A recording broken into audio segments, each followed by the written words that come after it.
So Jeni serves currently as the Co-Global Executive Director of Celebrate Recovery.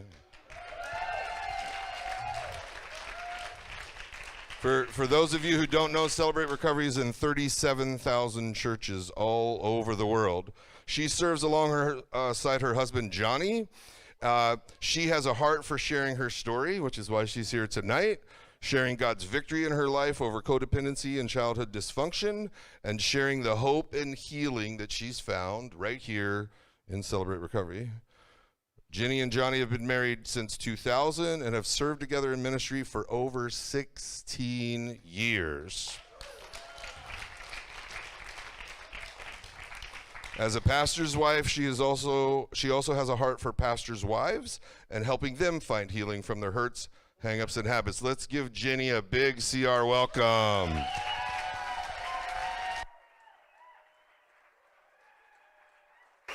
my gosh. Thanks, guys. That's the best reception I've ever gotten everywhere. Thanks. Hi, guys. My name is Jeni, and I'm a grateful believer, and I struggle with codependency, and I'm an adult child of family dysfunction. Hi, guys. There's a quote that I love, and it says, "Everything you want is on the other side of fear." For me, healing was on the other side of fear. Freedom was on the other side of fear. I am all too familiar with fear because it ran my life for years. When I was young, my dad was a youth pastor and a choir director, which caused us to move often. This was a source of tension with my parents, and they argued a lot, and I was only 6 or 7 years old when my parents divorced. The day my mom told me about the divorce is burned into my memory. She called me into the bathroom, and as she was getting ready for the day, she told me. She explained that we would no longer be living with my dad and that we would be moving away. I was devastated. Everything in my world that made up my sense of security was changing. I remember crying so hard that morning that I was unable to go to school. And I also so very clearly remember feeling like a burden that morning because I couldn't stop crying. So in my 6-year-old mind, I remember feeling that since my mom left my dad, that he was the hero, and I felt bad for him because I felt like we were leaving him behind, which began the unhealthy behavior of blaming my mom and putting my dad on a pedestal. After that, we moved in with my mom's boyfriend, who she ended up marrying. He had a temper, and there was a lot of arguing in the home, but family life felt somewhat stable. However, I was angry that this new stepdad had a place in my life, and I would argue with him often. He became the scapegoat for all of my anger. My mom wanted a happy little family, and I was not willing to comply. After 7 or so years of marriage, they divorced, and my mom went into another relationship. I didn't like him, and he didn't like me, or the fact that she had any kids at all. I felt that she often chose him over us, and again, I would argue with him every chance that I got. He left my mom, and she had an emotional breakdown, which landed her in the hospital for a short time. I was 13 years old, and I remember feeling so scared and confused. I did not really understand what was going on.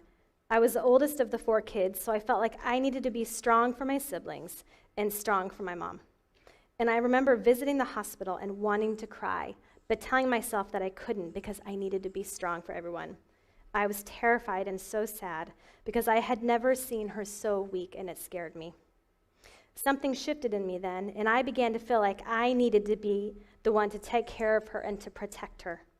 And over time, my relationship with my mom became codependent. I remember feeling that I was only happy and okay if she was happy and okay. I began to feel responsible for her well-being. When she was released, we moved again to Southern California. And as a single parent, my mom worked a lot, and I felt like I was the one cooking and taking care of everyone at home. I felt like the second parent in the home. Then she married again, and I found myself with another stepdad. When I was around 12 years old, my dad started to become less and less involved in my life, and it left me feeling confused and abandoned. I feared that I did something wrong, or that I wasn't worth the effort anymore. So I began to perform. I tried to be this perfect kid to earn my dad's approval, to earn his love. And this began the unhealthy habit of trying to be what I thought that everybody wanted me to be. I began to be 2 different people, depending on if I was with my mom or my dad, and I became really good at it. This skill, unfortunately, though, followed me into adulthood. My mom's house equaled less rules or boundaries, more fending for myself, and I was angry and confrontational. At my dad's, there was more structure and I could be a kid again, yet I suddenly found myself feeling like a guest in my dad's house. I felt the need to be constantly compliant and to be this perfect kid. Once my parents divorced, they always lived at least 6 hours from each other, which meant that I only lived with my dad a couple weeks at a time, a couple times a year. And because of this, I never truly felt comfortable at my dad's house. I dreaded feeling like a burden, and at times I wouldn't even ask for a glass of water for fear of being an inconvenience. And by the time I stopped feeling like a guest, it was time for me to go back to my mom's house. I mastered the art of, like I said, of transforming into whatever I needed to be to avoid being a burden. This was very much a conscious decision that followed me into adulthood, trying to be all things to all people so that I could be loved. I met my husband Johnny in college ministry, and after a brief period of being friends, we started dating, and we later married. Johnny drank while we were dating, but I didn't know the full extent of how much. When we were engaged, he got a DUI, and I remember thinking to myself, how did I end up with a guy who got arrested for drunk driving? See, drinking had always been a sign of chaos to me, and my whole childhood had felt like chaos, and I didn't want any more of it in my life. But I loved him, and so I made the choice to forgive him.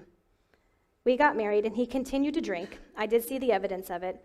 I saw that there was an out-of-control behavior, but I was afraid to confront him on it. I was afraid because if I did, then I thought that he would leave me. See, going into my marriage, I didn't know what a stable family looked like, but I did know what I didn't want my family to look like. One resolve I had was that I wasn't going to fight with Johnny. I didn't want to treat him like my stepdad's, which was arguing, yelling, confrontation, chaos. I feared that any of these actions would lead to him leaving me. I honestly thought that he wouldn't think that I was worth putting up with my anger. Because again, in my past, arguing and confrontation always equaled divorce. See, we had opposite work schedules. I worked during the day and he at night, which made it really easy for him to hide his drinking. I didn't know the full scope, but I knew some, and I really feared talking about it. I thought that I was saving my marriage by avoiding this trouble. I was angry at myself for not calling him out on it, and angry at him for choosing this behavior, but I didn't know how to talk to him about it. I remember one evening he came home from a long shift at the restaurant, and he said that he was going to take a shower to decompress from work. Later, he confessed that he only did that to run the water to disguise the sound of the beer cans opening. But the thing is, I could hear both the shower and the sound of the beer cans opening.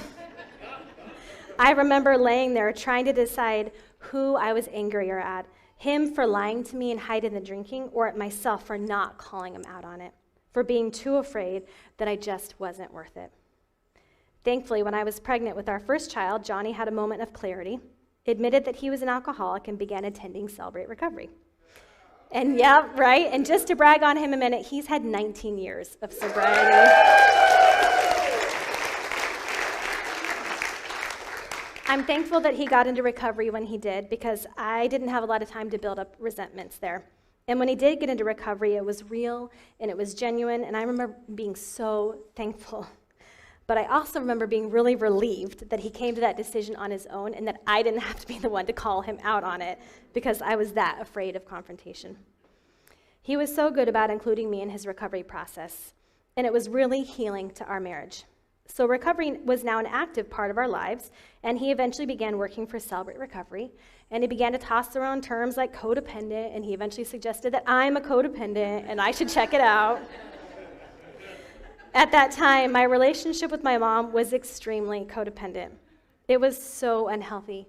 I considered her my best friend, and I often put her before Johnny because her opinions became more important to me than anyone else's opinions. And even though I was married and out of the house, I still could not break away from that feeling that I had to take care of her. My stepdad at the time left my mom, hurting her deeply, which resulted in her jumping into a relationship with a dangerous man. And by dangerous, I mean that he ended up in jail for trying to kill her, and when released, he made a legitimate death threat to myself and to my mom. John and I had to get a restraining order that covered our home, the kids' school, and the church. But when they first started dating, I remember thinking, well, I'm married now, and I don't have to be a part of her dysfunction. So I put boundaries in place with my mom and her latest relationship. I told my mom that her boyfriend could not come to our daughter's first birthday party, and she threatened not to come. I told her that if she did not come, it would forever change our relationship, and she chose not to come. The following 6 months were traumatic for me. During that time, my mom made suicide threats, and we were constantly bombarded with lies from my mom and her boyfriend.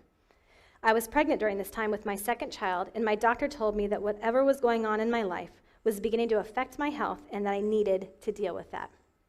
Soon after that, I received a threatening text from this man and made the decision to remove myself and my family from my mom. I was 9 months pregnant when this happened. We stayed separated from each other with no connection at all for 5 years. She missed the birth of my second and my third child, and this was devastating to me. I also suffered with postpartum depression after each pregnancy, which made this whole season feel that much darker. Eventually, my mom's husband went to jail, and they divorced. We reconnected, and we went to counseling, and we were able to reconcile. And for the first time, I told my mom how her actions had affected me. She said I seemed like a different person, as I had never talked to her about these things before. But at that time, it was still a struggle for me to discern boundaries with her and not slip back into old habits. Even though things were getting better, our relationship was still very damaged. Through all of this, I was realizing that I definitely needed Celebrate Recovery for myself, but I was overwhelmed with my stage of being a mom to 3 young kids. And during those years, I would attend the Celebrate Recovery Summit Conference as Johnny's wife. And every year I would walk away thinking, I want what everybody else in that room has, because they had a freedom and a healing that I wanted in my own life. So in 2013, 9 years after Johnny got into recovery as an adult, I finally said yes to recovery for myself.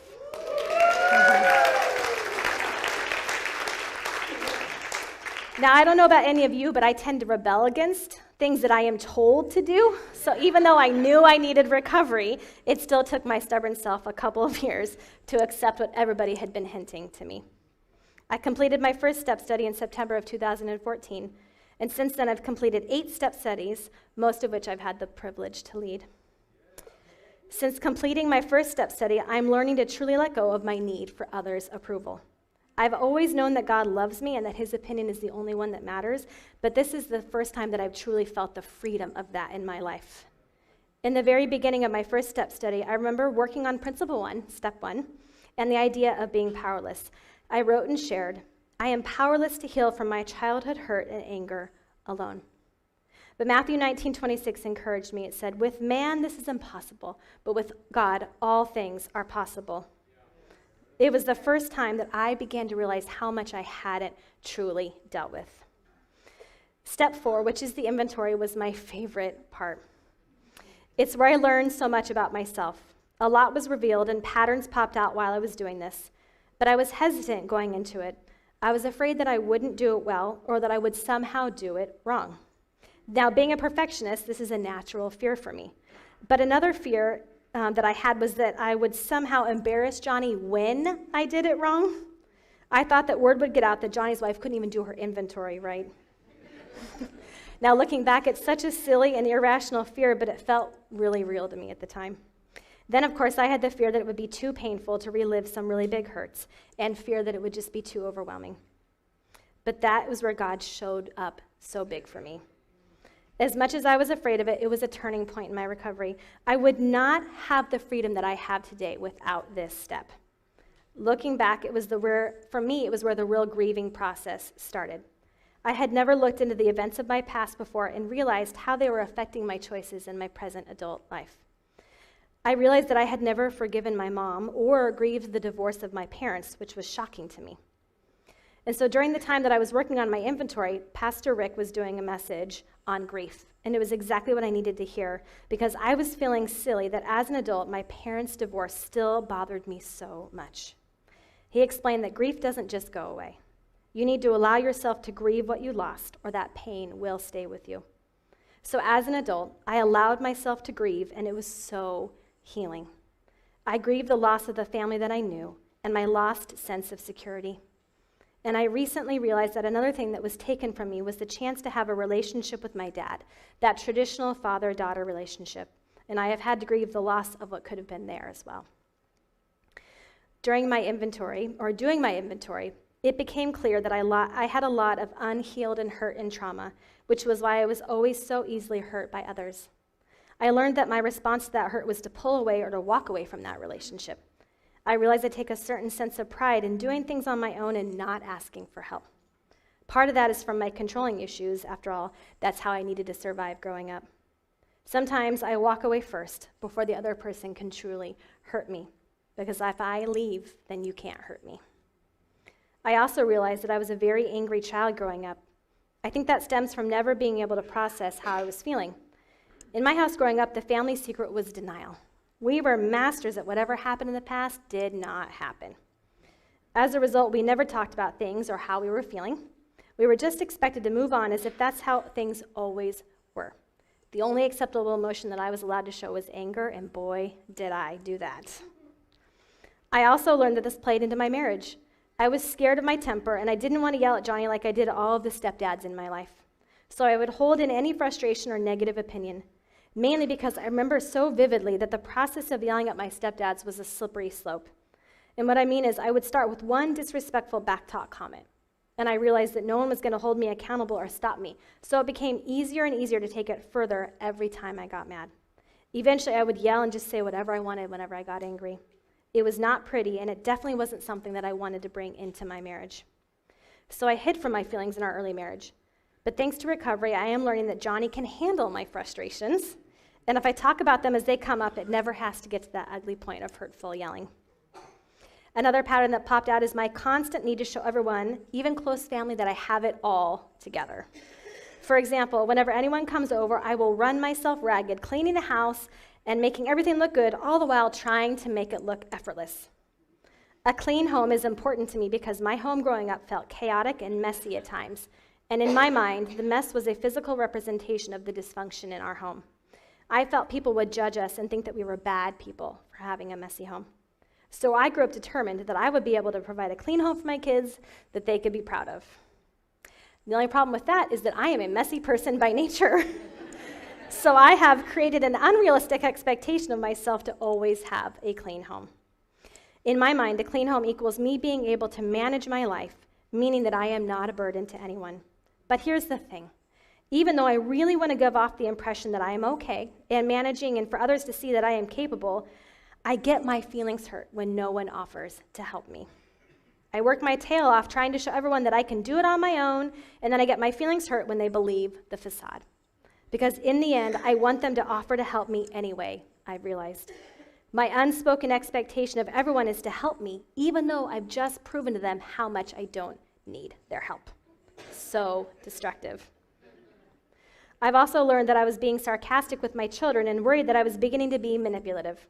It was the exact thing that I didn't want to do because I remember my mom doing it to me. I didn't want to fall into the same pattern.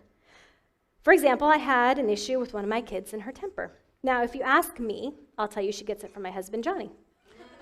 But if you ask Johnny, he'll tell you the truth and say she actually gets it from me. My mom did not have good boundaries with me when I was growing up. I went into parenthood with this fear that I would have unhealthy boundaries with my kids, that I would have an out-of-control child, because at times I felt out of control as a child and as a teenager. My daughter's strong-willed nature triggered in me the fear that I would not be able to parent well, and I, in turn, would not have healthy responses. After interactions, my sarcastic responses would leave us both defeated. It hurt her, and I felt guilty afterward. And I kept looking for an answer, and then I ran across this verse, James 1:19. Everyone should be quick to listen, slow to speak, and slow to anger, which was the exact opposite of how I handled all of the situations. Throughout the rest of the study, the verse and the concept of being a better listener kept popping up in regards to other relationships, and I remember thinking, why does this verse keep popping up? And I believe the reason is that quick to listen, slow to speak, and slow to get angry, it's the antidote to my control issues.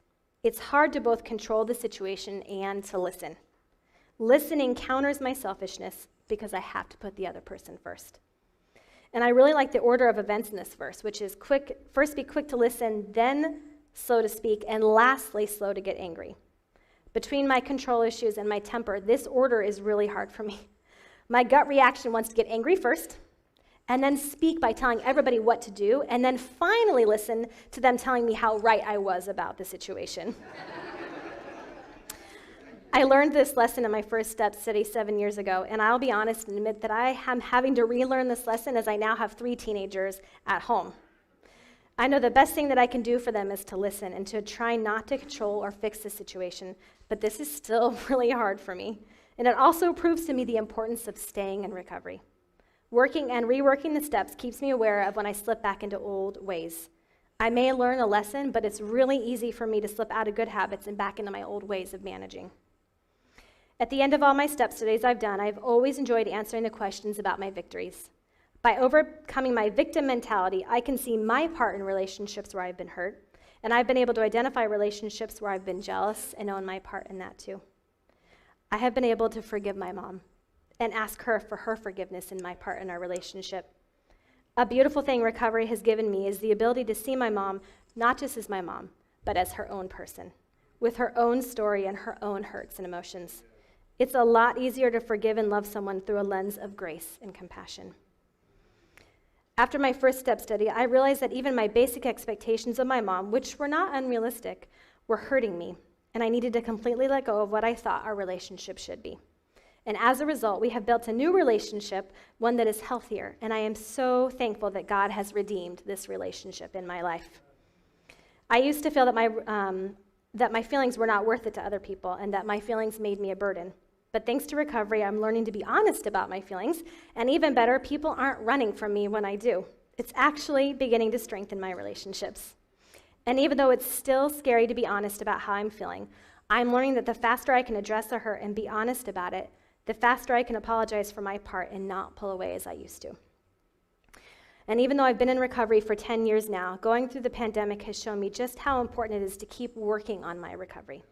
New issues may pop up, or in my case, old hang-ups and habits will creep back in during times of stress and pain. My struggles with control and codependency came roaring back in the pandemic. Everything felt chaotic, which is a big trigger for me, and life suddenly had no routine to it. We were all home all the time, which was kind of fun for a little bit, and then we all quickly began to feel the effects of being isolated. I began to really worry about my kids' mental health during the pandemic, so my old behavior of overfunctioning and control kicked in, and I became convinced that if I could just come up with the right combination of chores, healthy eating, and exercise, then I could just fix my kids. But thankfully, I was in a step study at the time, and through working the steps, I was able to realize that I was feeling scared and out of control myself, and my unhealthy way of dealing with that was to try and control and fix someone else. And so instead, I was able to acknowledge that I was feeling scared and out of control and turn that over to God and trust Him instead. Trust that He is in control and not me. And I got many chances to apologize to my kids when I constantly attempted to control them to make myself feel better. I have also learned a lot about my codependency since the pandemic. The pandemic brought a lot of pain into my life, and that pain helped me look even deeper into my recovery and my pain and learn some new things about myself. See, I started recovery thinking that it was all about my current struggles with codependency and that I just needed to stop those behaviors. And then as I found healing and I began learning more about codependency, I discovered that childhood hurt is most often the root of codependency. That these codependent behaviors that I struggle with, such as enabling, controlling, or dismissing my own needs for the needs of someone else, these all formed as survival techniques in my childhood. These behaviors were necessary for me to feel safe growing up in a dysfunctional home. And learning this truth has helped me look at my struggle with codependency a little bit differently. These behaviors are all ways for me to self-regulate and help me feel better when I feel out of control, or when my emotions feel out of control, or when my circumstances feel out of control. So for me, recovery from codependency looks like becoming aware of my codependent behaviors and then realizing that I no longer need those patterns of behavior or belief systems to make me feel safe or to make me safe. Amen. I had to unlearn the survival tactics that I learned and needed in my childhood. And once I was aware of my behaviors and I understood the why behind the behaviors, then I was able to make healthier choices going forward. My relationship with God has deepened as I rely on Him to help me with this, trusting in Him to help me heal from these hurts in my life and truly learning to live out the truth that my value comes from Him alone. I knew that everyone has hurts in their lives, but I didn't know how much I would learn about myself. Recovery is an amazing journey. God continues to grow me and stretch me, but He lovingly holds my hand throughout the entire process. When I was younger, I was drawn to the verse 2 Corinthians 1:4. He comforts us whenever we suffer, That is why whenever other people suffer, we are able to comfort them by using the same comfort that we have received from God. It gave me comfort one day that God could use the hurt in my life to help others, and I love that Celebrate Recovery gives me the chance to do that. Thanks for letting me share, you guys.